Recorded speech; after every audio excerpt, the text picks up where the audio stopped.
Hi guys, இன்னைக்கு நம்ம என்ன வீடியோ பார்க்க போகிறோம் அப்படின்னா ஹாண்டட் ஹவுஸ், மர்மமான வீடு. ரொம்ப டிலே பண்ணாமல் வாங்க வீடியோக்குள்ளே போகலாம். ஒரு வில்லேஜ் இருக்கு. அந்த வில்லேஜில் ஒரு ரொம்பவும் பாலடைந்து கைவிடப்பட்ட ஒரு வீடு இருக்கு. இந்த வீட்டு பக்கத்தில் அவங்க வில்லேஜ் மக்கள் யாருமே போக மாட்டாங்க. இந்த ஊர்லேயே ஏகோட ஒரு பொண்ணு இருக்கா. அந்த பொண்ணுக்கு இந்த ஸ்டோரி கேட்டோடனே வீட்டுக்கு போகணும், அந்த வீட்டில் என்னதான் இருக்கு அப்படின்னு சொல்லி அந்த வீட்டுக்கு அவள் போகிறான். நைட் நேரத்தில் போகிறா. அந்த கிராம மக்கள் யாருக்குமே தெரியாமல் போகிறா. போகும்போது கையில் ஒரு டார்ச் லைட் எடுத்துகிட்டு போகிறான். உள்ளே போகிறா. அங்கே போகும்போது ரொம்ப அமைதியாக இருக்குது. அந்த கதவை திறந்துட்டு உள்ளே போனோன்னே அந்த செவத்துக்குள்ள ரொம்ப உள்ள ஓட்டையாக இருக்குது. ரொம்ப இடிஞ்சு விழிஞ்சிருக்கு. அங்கேருந்து ஏதோ ஒரு வாய்ஸ் கேட்குற மாதிரியே இருக்குது. ஒரு வாய்ஸ் அப்படின்னா, நீ வெளியில் போயிடு அப்படின்னு மெதுவாக சொல்கிறேன்.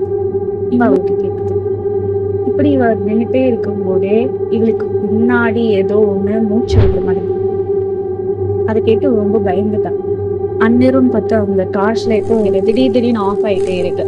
இவ ரொம்ப பயந்துட்டு சீக்கிரம் வெளியே போயிடலாம் அப்படின்னு நினைக்கும் போதே அந்த கதவு பட்டுன்னு அடைச்சிருச்சு. உள்ளவே மாட்டிக்கிட்ட அந்த ஏமாந்திர பொண்ணு. இந்த ஃபிளாஷ் லைட்டும் மொத்தமா அணைஞ்சே போச்சு. இந்த பொண்ணு ரொம்ப பயந்துட்டே இருக்கா.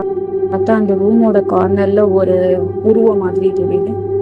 அது என்னதுன்னு ஏமா உத்து பார்க்கும்போது தான் தெரியுது. அந்த உருவம் வெள்ளை கலர்ல ட்ரெஸ் போட்டுட்டு கண்ணு ரெண்டும் செகப்பா நீளமா முடியெல்லாம் வச்சுக்கிட்டு அந்த உருவம் இருக்குது. ஏமா கத்துற மாதிரி சத்தம் கேட்குது.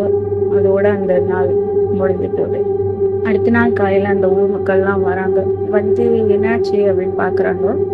பார்த்தா ஏமாவோட டார்ச் லைட் போட்டுதான் இருக்கு. ஏமா காணாம போயிட்டான்.